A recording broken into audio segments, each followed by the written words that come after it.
The Secrets of Technology is brought to you by the Star Quest Production Network and is made possible by our many generous patrons. If you'd like to support the podcast, please visit sqpn.com/give. You're listening to The Secrets of Technology.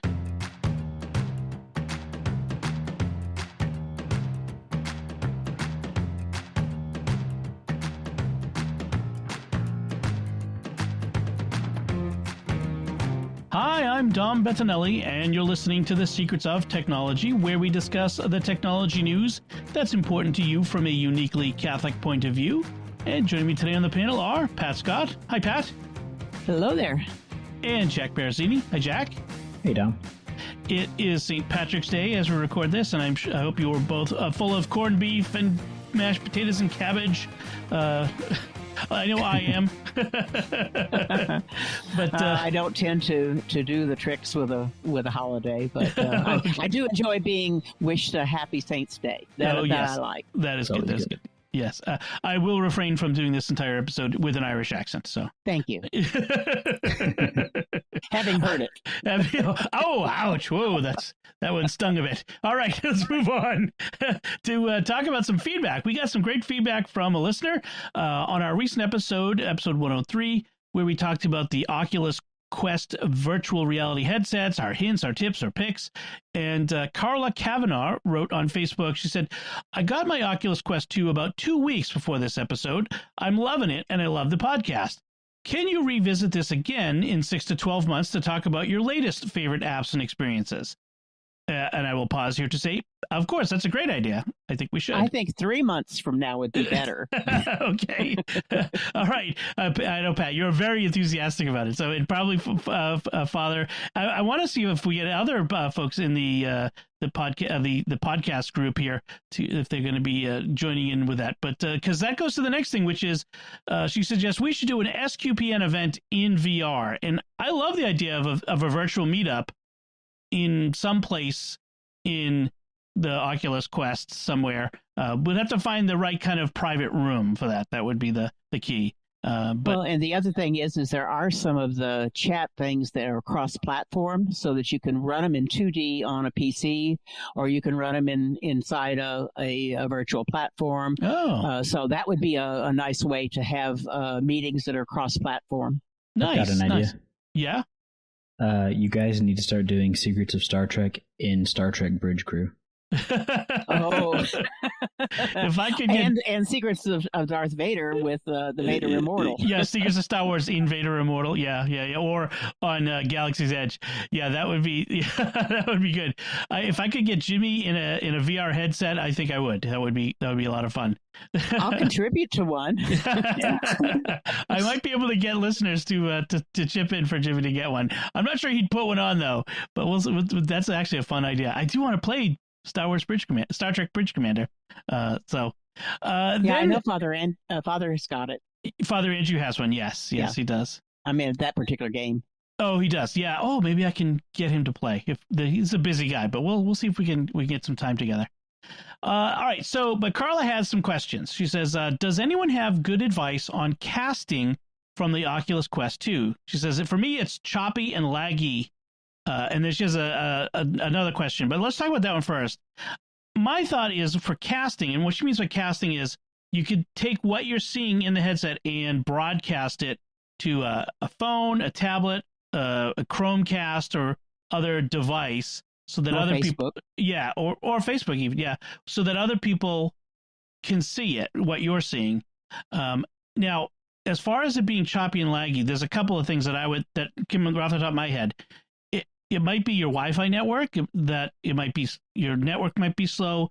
Your internet speed could be slow because even though it's going between your headset and the casting device, let's say a Chromecast or an Apple TV, it's still dependent a bit on your overall internet speed.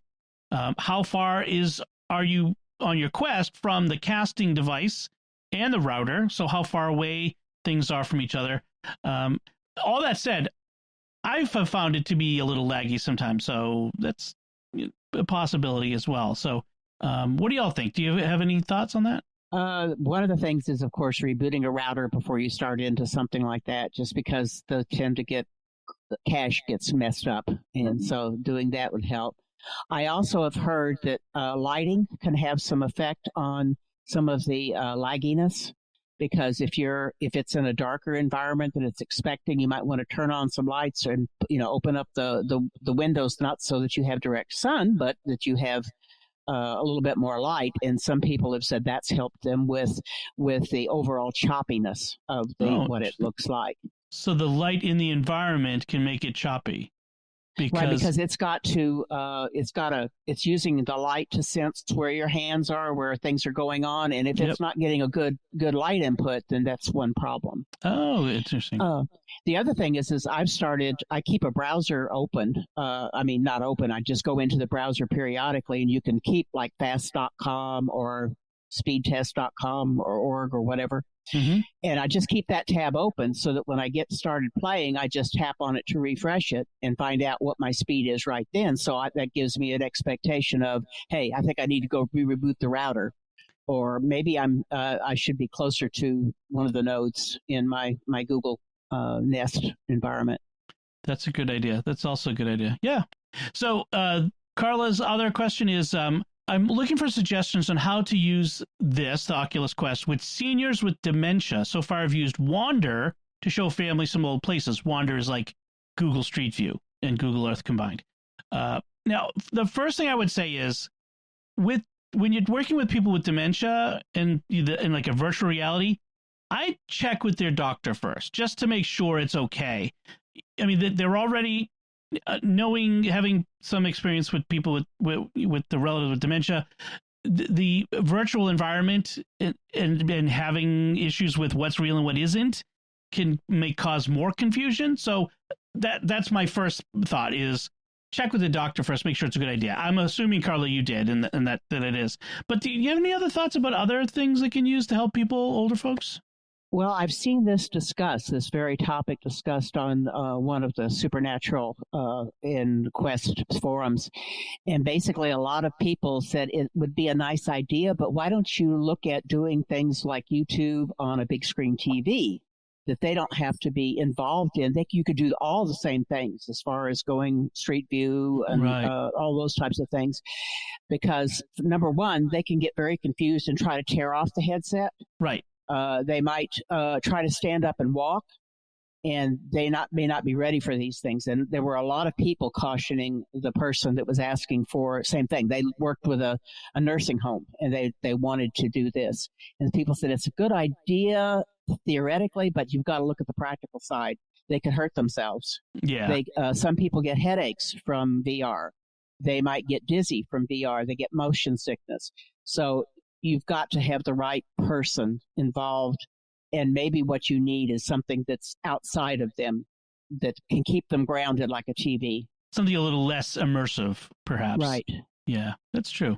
All right. So thank you, Carla, for the good questions, good feedback, and some good ideas. So we'll and like we said, we'll definitely be revisiting the topic, especially now that several of us are certified Oculus VR fans. There is a special group on Facebook for over 40 with Oculus. Because cool. They're trying to say, well, there's a lot of us who are in their 40s, 50s, 60s, 70s, 80s. Mm-hmm. And I see a lot of people on there in the upper categories that, what's safe for them, what they enjoy, what they can do, what's practical. I was online the other night with a almost 90-year-old who had broken her leg, and she was using it to travel the world. Wow. Nice. So, yeah. Good. All right, so let's move on to our first discussion topic. This one came up because as we are in spring 2021 here in the Northern Hemisphere, we are getting close to having the time when we can emerge from lockdown because we're getting vaccinated. A vaccine for COVID is, several of them are out there. People are receiving it. And so people are starting to talk about, well, I want to go places. Now that I can go, I want to go, and in fact, I want to get on a plane and fly places because I haven't been able to fly anywhere the past year. And so some questions come up like, well, how do we make sure that the people who are flying and going to these countries are not carrying the disease with them, but are in fact vaccinated?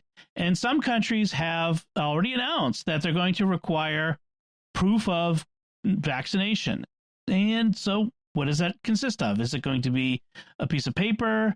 Some of the tech companies are talking about building apps that will certify that you're vaccinated, and they'll use some sort of authentication, some central authenticator to make sure that no one's scamming, it's not fake, that sort of thing. There are some current concerns that have been expressed. The World Health Organization worries that because the vaccine is not being distributed equally in every country, that poorer people will have less ability to travel than wealthier people.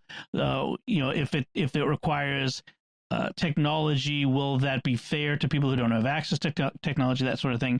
But I wanted to talk about the technology aspect of this. What do you think would be the implications of having a vaccine passport and how that could work? Is it something we leave to the free enterprise, let companies, private enterprise come up with different apps that compete with one another? Or is it something that should be more centrally regulated by either a country or, even the UN or something? What do you guys think? I think unless it's going to be a top-down thing with an agreement between countries, then it's going to be a non-starter, because if every single country is doing their own thing, there's going to be no way to verify country to country what is actually authentic. There needs to be like some sort of universal standard that can be verified, sort of like a passport. Like a passport, right? Maybe like with a public-private key system. We were talking about that before we started, about public-private key encryption. So maybe something along those lines. Yeah, and yet you also have to say, well, not everybody's got technology like a cell phone or that type of. Unless they make it cross-platform, then they might have the wrong type of phone. So it should be something. It's almost like I see it as a cooperative effort for technology companies to come together to work on and put something out that would be, one on the Apple platform, one on the Android platform, or cross-platform, but developed by groups of companies. Right, sort of like they did with the contact tracing. Like they did with the contact tracing between Apple and Google, working together to come up with a contact tracing protocol that could be used by anyone. I think the difficulty with that, though, is that with contact tracing, it's a lot easier for it to just be you give your information from your phone, and a lot of it's going to be less dependent on actually verifying your identity than something like this. Right, exactly. I mean, what's to prevent you from giving someone else your vaccine identity card, the electronic version of it? I wonder if this is a case where high tech is not the solution, where just like with passports, like regular passports, it's still I know there's technology that they build into it these days, but it's relatively still low tech. It's something you hold in your hand that you have to carry that has to be made. Well, and it could be something that is low tech like that at the time you present it, it gets looked up to verify you are the person that is standing before this clerk. Right. So it's not just the piece of paper that gets you through, but it's a scan it, check it against a database. Yeah, I think that's honestly probably going to be the easiest way. If this is something that they want to do soon, then using the already established identification that we already have that's verified is probably going to be the easiest way to do that. I wonder if there's a way to tie it into the passport, because that's pretty much, you have to have a passport outside of the country. You don't have to inside, but well, they already do that. For example, the State Department, the Transportation Security Administration, the TSA, I think they work together with something called the International Standards Organization, ISO. You see the ISO numbers on things. The ISO has standards for things like driver's licenses and passports and other international identification. So my guess is it would be connected to something along those lines, where they would. Mm-hmm. They would use similar technology, similar databases, similar standards, and just extend them, perhaps. Well, like a driver's license, if I'm traveling and I get pulled over, I'm going to hand them my Texas driver's license. They're not going to take my word for it. They're going to look it up. Right. And so there's going to be some second factor authentication that goes along with it. And I know that a few places are actually testing out digital driver's licenses. Yes. I saw that too. Yeah. But again, it has to be an option. It can't be the standard. Right. Not yet. No. I mean, someday down the road, so to speak. No pun intended. But why not? You ought to be okay with that. I will be proud of that pun that I unintentionally said. But someday down the road, I could see where the technology is just going to be, everyone will have some sort of device that they always have with them, just assumed, and that will the be number part on of your forehead. Yeah, right. There's another possible thing is something called a Common Pass. That's a standard that's being pushed, developed by the World Economic Forum, and something called the Commons Project, which is a technology nonprofit. It would be a mobile app, so an app for your phone with a QR code that, when scanned, will verify you for travel. But again, it would need to be verifying against something, some database somewhere, or at least a code that can't be duplicated of some sort. So we'll see how it goes. I mean, I would have to say it'd have to be a database of some sort in order to make sure that this is the right shape, height, whatever, of person than standing in front of you, instead of just a child's vaccine thing.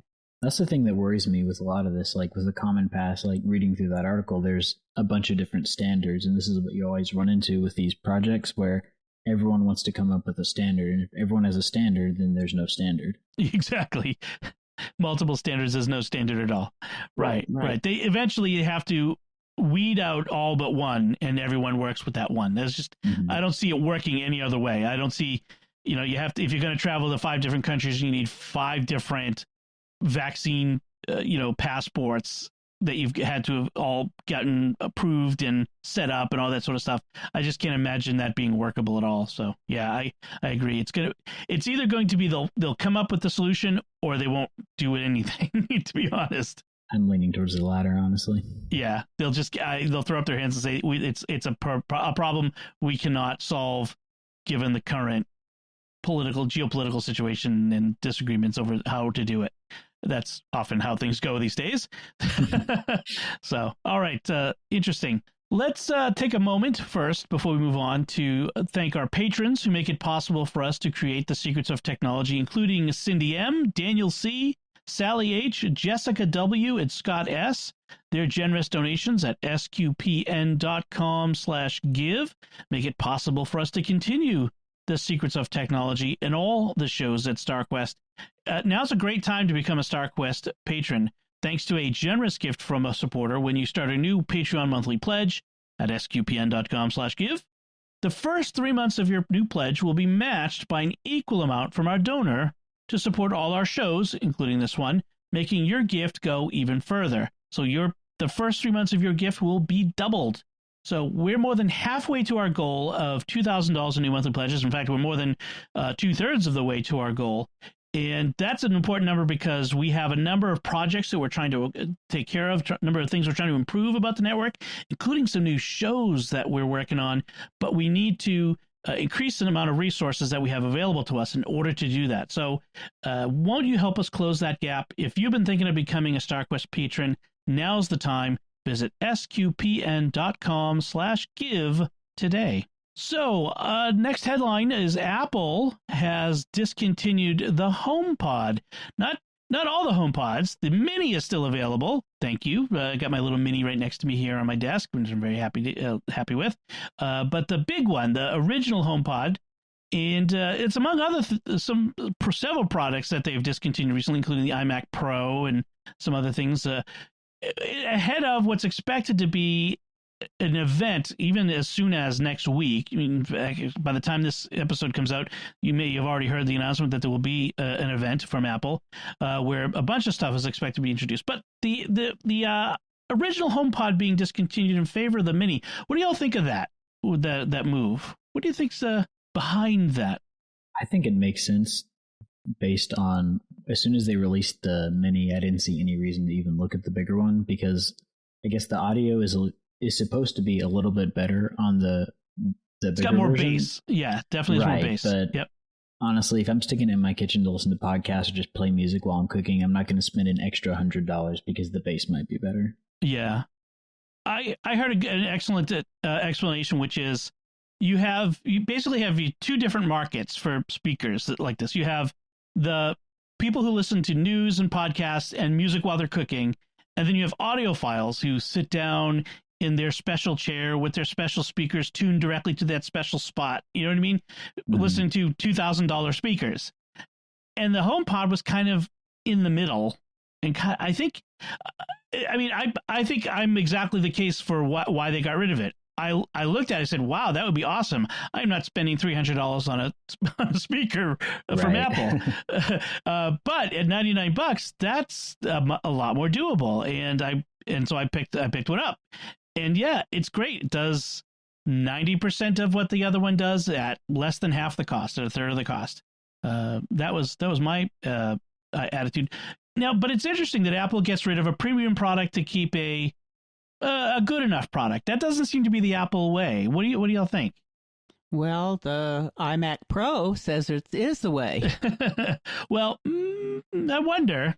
The iMac Pro, the thing I'm thinking is going on there is we saw the M1 Max and they blow everything away. A MacBook Air, M1 MacBook Air, and Jack, you can talk about this. I think you have some experience with an M1, but the M1 MacBook Air outperforms even a pretty high-end Intel MacBook Pro.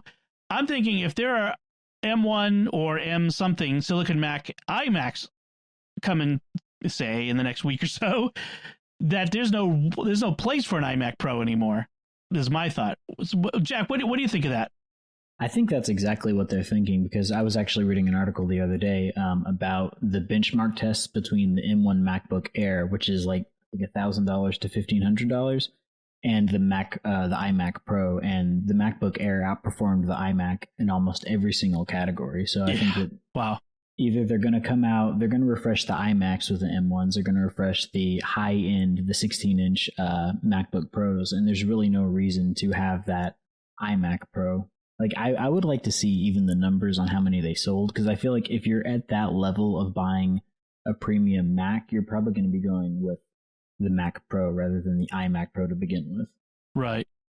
I feel like the iMac Pro was always designed to be an interim computer. It was, Yeah. I think it came out before the old Mac Pro, the trash can Mac, and the new Mac Pro. There was a gap between when they could get, and they needed to fill that gap for the Pro. And I think they came out with the iMac Pro to kind of fill that gap. But now with the M1, the Silicon Macs, we say M1, but they won't always be M1. But with the Silicon Macs, I think the need for that goes away, and you just get an iMac, and that's what we'll have. So it is interesting. I'm very much looking forward, not just because I'm a Mac fan, but I'm looking forward to seeing what Apple has coming, because I think for the first time in a while, desktop, laptop computers are interesting again compared to mobile, like phones and tablets. Yeah, I got the M1, the MacBook Air, about 2 months ago, and it's one of the best computers I've ever bought. Yeah. It's amazing how fast it is. Every time I see a spinning beach ball when I'm editing a podcast, I think, oh, if only I had an M1. So not someday, with the help of the StarQuest patrons, we'll upgrade and we'll get even more podcasts edited in the same amount of time. That's my goal.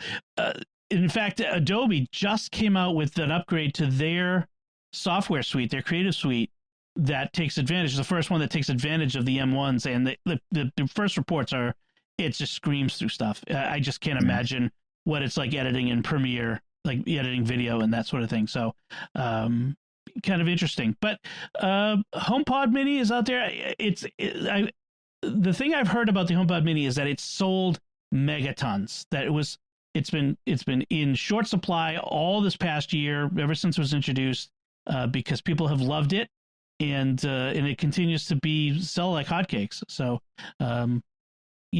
Go with what works. I think Apple is learning a lesson. Hey, if they learn the lesson that we sell a 90% product for 50% or 30% of the price, and we sell a lot, I'd be okay with that lesson that they learned. Yeah, definitely. So the next story is an interesting one. It's going to catch a lot of people by surprise, and maybe a lot of college students. My sense of how this works goes. Netflix is starting to push back against password sharing, or account sharing is really what it is. There's been some reports of people hearing from Netflix things like, oh, if you don't live with the owner of this Netflix account, you need to have your own account to keep watching. And the idea being that there are a lot of people out there who are using their old roommate's account, they're using their parents' account, they're using their best friend's account rather than getting their own Netflix account. And they can do that because with the $18 premium subscription, the higher end streaming subscription, you can watch on up to 4 devices simultaneously. So that lets people, more than a couple people use it at a time. Some people are pushing back. They think, hey, this is Netflix should just let people use however they want. They're paying for it. Other people are saying, well, Netflix isn't worth it anymore. I'm going to cancel. They don't have as many, they don't have a lock on the streaming. And frankly, there's more interesting streaming options out there than ever before. What do y'all think of Netflix testing the waters on pushing back on a password sharing? I think that I don't know anyone who actually pays for a Netflix account. It's usually, I use my parents, or I use my friends. And we're in the same boat where my mother-in-law has Netflix, and then we use it, and then my brother and sister-in-law, they use it too. But and if they remove that feature, I'm not going to start paying for it. I'm just going to not watch Netflix. Right. I think they would be better served to say, we'll convert these 3 and 4 simultaneous use accounts into a family accounts, and maybe adjust some pricing in there too, so that if I say, well, I can have 4 people in my family, that's my 4 simultaneous uses, but let them have their own account and share it. Yeah, sort of like what Apple does with Apple TV Plus, right, or Amazon Prime does. They can do that. You can have multiple individuals all accessing it. Yeah, in fact, a bunch of the different services do, and you don't all have to live in the same household, in the same location in order to do that. I think they'd get a lot better press if they did it that way than the pushback on this. And this may be just floating a trial balloon, and then they'll come back and say, well, hey, instead of doing this, guess what we're going to do for you? Right. Like a lot of these companies do. I mean, even if they charged us a little bit more for a family account, they'd at least be better off than they are now, and probably better off than if they really played hardball on it. And people, like you said, Jack, will say, well, I'm not going to watch Netflix. That would perhaps happen. So interesting. I'd be really interested to see what their numbers are at, especially since they've lost The Office, which I know for a lot of people, Netflix was essentially their Office subscription. Yeah. So I want to know, I'd like to see how they're doing numbers wise and what their long-term strategy is for actually keeping people, because this does not seem like a good option for that. Well, it is interesting because they've lost The Office. Do they still have Friends? Because I know that was also big on Netflix. I think they lost that too. I think that went to they both went to Peacock, I think, which is the NBC streaming service. I'm gonna bet that they're gonna lose all the Star Trek stuff, because that's all going to be on Paramount Plus. Right. All this stuff that is owned by these other streaming services eventually gonna, once those, just like they lost Marvel and all that stuff, that's all gonna be. It's gonna come down to, basically, they'll have old movies that aren't really hot, and they'll have their original content, just like all the rest. And some of their original content's been really good. And if they could bump that up, I think it's worth keeping. That's right. And that's the thing is they've had some hits lately. What's that one? Bridgerton. I haven't watched it. That is definitely not in my wheelhouse, but I've heard a lot of people talking about it, and it's a Netflix original. Some of the other Netflix originals, I'm trying to think of. There was just one I just watched that was a really big, I forget what it was, but they've also got the Gray Man movie, which is based on a series of books by Mark Greaney, who was it's a Tom Clancy sort of thing, starring Ryan Gosling and a bunch of Hollywood guys, and it's the biggest, being directed by the Russo brothers, and it's the biggest budget movie ever done by Netflix. I mean, they're really pouring the resources into their original programming, and so I'd be curious to see how. Yeah, I can see if they really, if they do this, they've got to also put the pedal to the metal on the programming as well. They've got to give people a reason to stay, and I think that's true. This also raises a larger question just about streaming services in general, as more and more TV shows go to the individual services of the networks. Yep. You end up with the same kind of issue you have with cable, where you're paying for every single channel. And for someone like me, like if I want to watch, like for example, Star Trek, I'll sign up for CBS All Access or Paramount Plus, or whatever they're calling it now, while the show is on, and then I'll just cancel it. So they're not going to get a lot of consistent subscribers doing this kind of thing where every single show is on a different service. I agree. I mean, wasn't that the whole promise, right? Is get rid of the cable bundles. Why am I paying for 150 channels that I don't watch? I just want the 10 channels that I do. And they basically said, okay, we'll charge you $5 a month for each one. And you end up paying, because you're still going to buy your cable, your internet subscriptions. That's half of whatever your cable bill was. And you're still paying a ton of money to get less, in fact, right. in some cases, fewer channels. So that is the trick. I mean, do we go back to bundles? I mean, I was doing a thing with Apple TV for a while where they had it was $10 a month. You get CBS All Access and Showtime as a bundle with no ads. That was the big thing. I did it because I hate ads on a streaming service. It's hard to go back. Well, it wasn't that Picard was on there. Right. It was right, it was that's what Picard. I said. Yeah. Right. So I wanted to see it. Yeah. Ads on streaming are worse than ads on regular broadcast TV because they are almost always less variety. You see the same ad 6 times in one episode, and the technology is broken, and so that if you pause, in the middle of the show, sometimes it will jump back to before the last commercial break started. Like, no, I didn't want. Like, this is worse than broadcast television. So maybe that's why they sell the ad-free version, because they break it on purpose to get us to pay more. I hadn't thought of that before, but maybe so might get away from my point. My point was maybe bundles are the future again. Maybe we get back to the model like the cable channels. You have a romance bundle and a sports bundle and a detective bundle and a British bundle. Right. It's already what Hulu does with Disney Plus. You can get Disney Plus and Hulu and I think ESPN all in one bundle. Yeah. Yeah.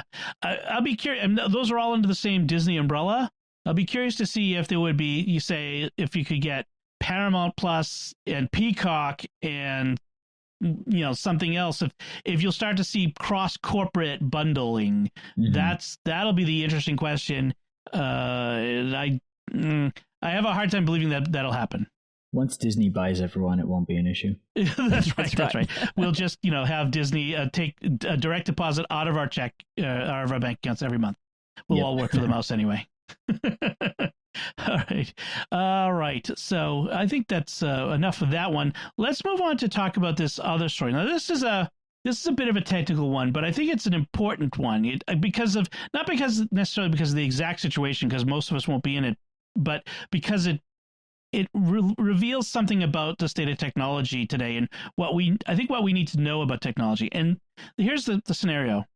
In Arizona, a law got passed in 2019 that changed sentencing guidelines, or changed the conditions under which certain inmates convicted of nonviolent offenses could earn additional credits to get early parole.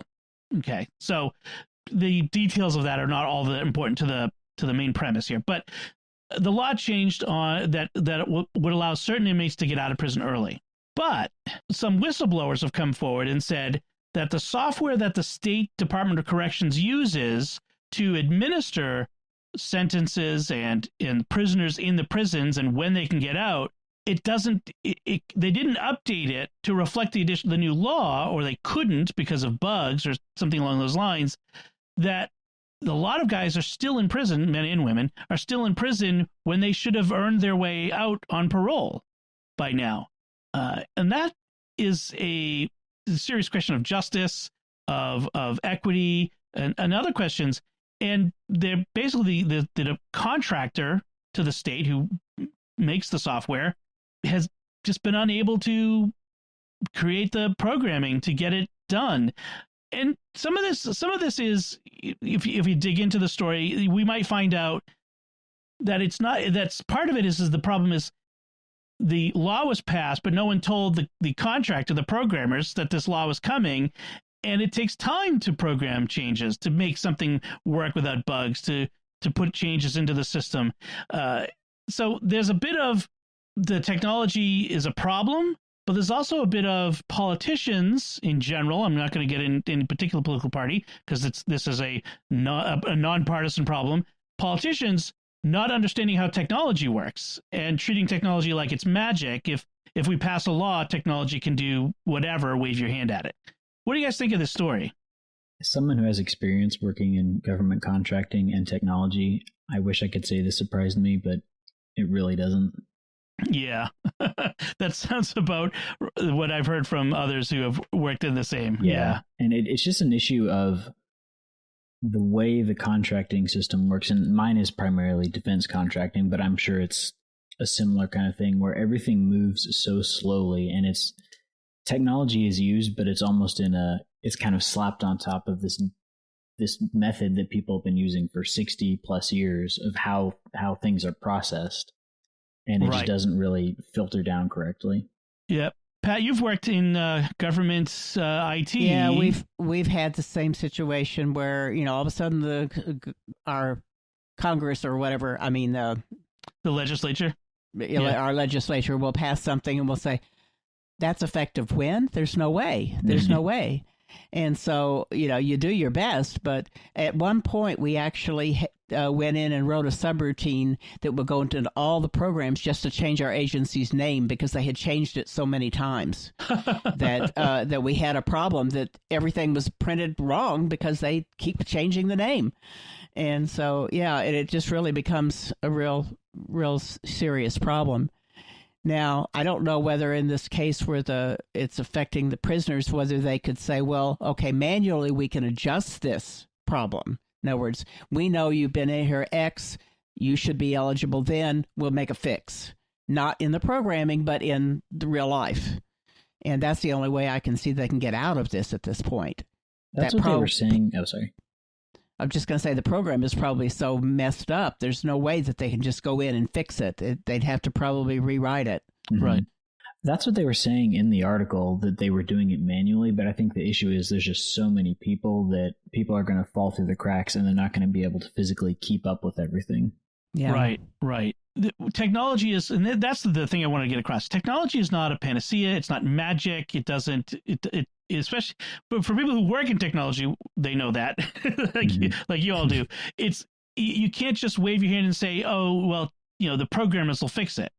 I remember there was a New York State legislator who, talking about the problem of texting and driving, basically said, well, the cell phone manufacturers need to issue a fix for that. They need to, program something to do. Like, you can't just say they need to program a thing. Like, that's not how it works. like it has to be possible. It has to be feasible. It has to be, within the bounds of the possibility. The corporate possibility has to be in the bounds of the current state of the technology, all sorts of things like that. You can't just say, well, those programmer guys will do it. I mean, if anybody watched any of the Facebook hearings last year, or the Google, Apple, Facebook hearings, I mean, oh my gosh, the amount of ignorance on the part of the people making the laws was flabbergasting, really, and it's concerning, and we need to make sure that the people making the laws have this sort of thing in mind. Like, we need to be able to do these things. Just because you pass a law doesn't mean it's possible.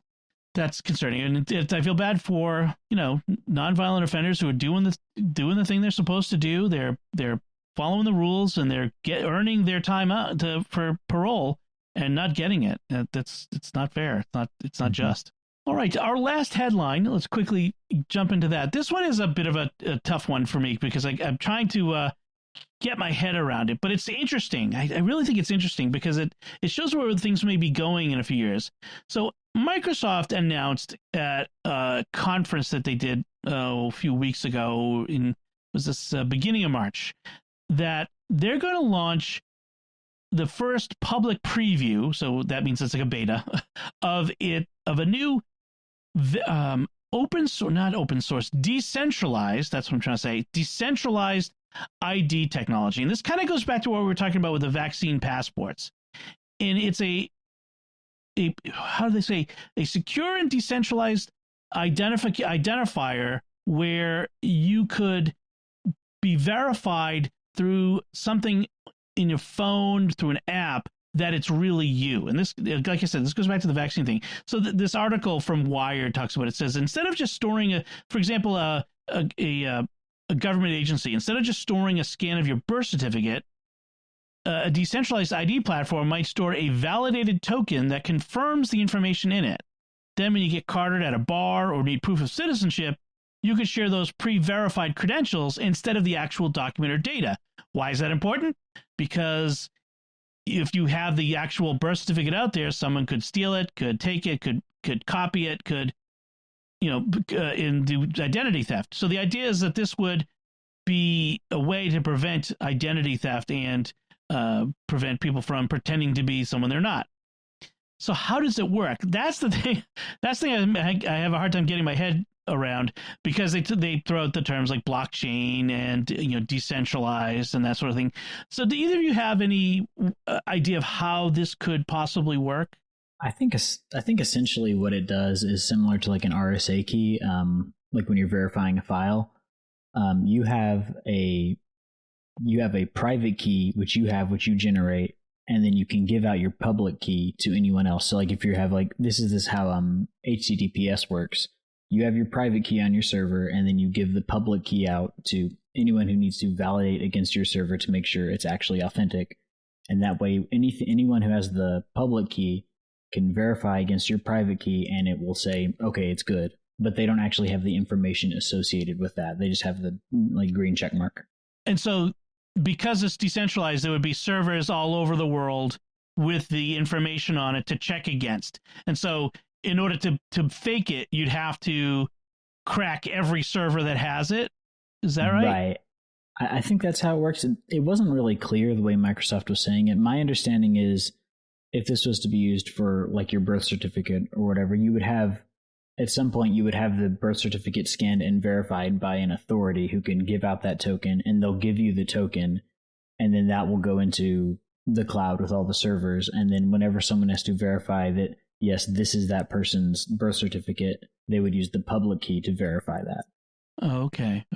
That's how I'm understanding it. I could be wrong because there's not really a lot of details, but I think that is what they're saying. Is it very parallel to the way the authenticator apps work, in a sense that once you've verified who you are to the authenticator application, then any app that wants to know if this is really you says, well, give me the number off that app, and so it verifies that? Is it similar to that, only taking it to a new level? They don't explicitly talk about that specific function. I think that you could use it for something like that. This seems to be higher level for your personal documents, anything that's going to be legal. This would be a service that would have to be implemented. And again, this is going to be, going back to the vaccine conversation we had, this is going to have to be something that's going to be across the board. Otherwise, it's not going to matter. Okay. Right. So it says the system is based on the Bitcoin blockchain and uses an open protocol called Sidetree to add records of transactions, in this case, identity verifications, to the blockchain. That's a lot of that's a lot of jargon, but essentially, it's using the same technology that they use to verify that you own some Bitcoin, that it's your Bitcoin, and you'll have your wallet that will be connected with you, and the blockchain will contain a verification of that. You just compare it against it, and all of the records of all of the identities are in the blockchain, or in the cloud, and anyone can check against it. So if you had this Bitcoin or whatever that you owned, in a sense, then they could add your medical records into that, or whatever, kind of tie it to that. Yeah. Yes, and it would be encrypted, and presumably, or I don't know, they actually wouldn't even need to be encrypted, because it's just verifying. The data itself, I don't know that it would need to be in the cloud, just the verification of it. I kind of wish there was more, because I don't completely understand it myself, and that's maybe we need more information before we can really talk about it. I have a link from ledger.com. They're one of the Bitcoin banks, basically, and it explains how public and private keys work. It gets pretty technical, but if you want to throw that in the show notes, I think it'd be a good resource for people to look at if they want to understand how blockchain works, because that's really what this comes down to. I'll do that because I think the big thing is that blockchain in general is becoming more and more a part of our lives, and for whether it's finances or this sort of identity, or I keep hearing more and more ways that blockchain can be used. In fact, in an early episode of Secrets of Tech, we talked about blockchain. I think it was Secrets of Tech, might have been Let's Talk. We talked about blockchain and how the church could use blockchain, and there was some interesting conversations. I'll have to dig up the link to that episode. So the question, so I think it behooves us to understand this better and more, so that we can, the more people understand it, the more we can keep an eye on it. And I think that's important. We need to make an informed decision about whether we want to choose to join it. Yeah, exactly. All right. So we'll be keeping an eye on that and let you know as more comes out, if Microsoft has more information on that sort of thing. All right. So I think that's a good time to move on to our picks of the week. And Jack, I'm going to let you go first. What's your pick this week? All right. My pick of the week is the Apple Watch and Fitness Plus. I got an Apple Watch about 6 weeks ago, and I signed up for the Fitness Plus subscription through the Apple One Premier service that kind of includes everything with it. And I was kind of skeptical of how much I'd actually use it, but I've actually ended up using it quite frequently, which is good because, working out more often is good rather than less. And I really like how it motivates you to work with the Ring system. And the workouts, it has a good variety of workouts, and they range from like 10 minutes all the way up to 45 minutes. It has high intensity interval training. It has strength workouts. It has cycling. It has running workouts. It has a really good variety, and it includes a lot of information that really keeps you motivated. And so I've really enjoyed that, and I think it's been a positive addition to my life. Awesome. Cool. Yeah, I have Fitness Plus, but I've been using the Supernatural on the Oculus for about a month, and so I haven't tried the Fitness Plus. But I kind of sometimes felt like it's mostly geared toward people who have got equipment like a treadmill or a bike, or a rowing machine. Do you find that there's enough to do without having equipment? There are some workouts that are more geared towards that, but the ones I've been doing, which have mainly been the running, the strength training, and the high-intensity interval training, those have all been without any equipment. You can just do body strength workouts. Awesome. And I what I've seen is that they always have three people on the screen at the time. One doing the average, one doing a the high version of it, and one doing a lower version, so beginner, intermediate, expert versions of it, so you can follow whichever one that's at your level. Yeah, they have modifications for pretty much every workout you can do. Cool. I saw behind the scenes of the studio where they film this stuff. They have like robotic cameras and all kinds of stuff. It's really cool. Nice. That's pretty awesome. So, yeah, awesome. That sounds good. Pat, what's your pick this week? Well, I never could convince myself that I could afford to pay for the Apple EarPods, so I ended up getting some from Anchor that are wireless ear thingies that dangle just like the Apple ones do, but they're about huge amount less. And I've liked them so far, and they're lightweight, they're easy to put in, they've got a case that'll charge it, and I think this particular case also you can put on top of one of your wireless chargers and it'll charge, but I haven't done that. I just plugged it in. And I think it's supposed to have about 6 or 7 hours for the buds, and then your case has another like 28 hours that you've got that you can it'll keep that charged in the case even if it's not plugged in. So far it's been pretty good. I haven't lost them yet, which is what I didn't want to do with the Apple ones. Right.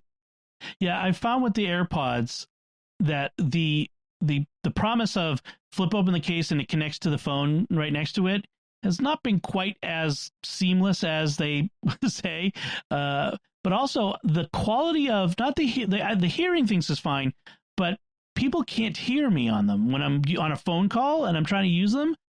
People I don't know what it is. I don't know if it's me or if it's my particular AirPods or what, but I haven't tried using it with a phone to actually do a conversation. I'm using it more for music and podcasts and stuff while I'm typing something up. I hate holding my phone up to my ear while I'm on the phone. I always use speaker on it. Yeah. And that's the thing is I use speaker, but I don't like the echo on it. So sometimes I keep a pair of plug-in earpods on my desk because I'm a caveman like that. Doing it the old way.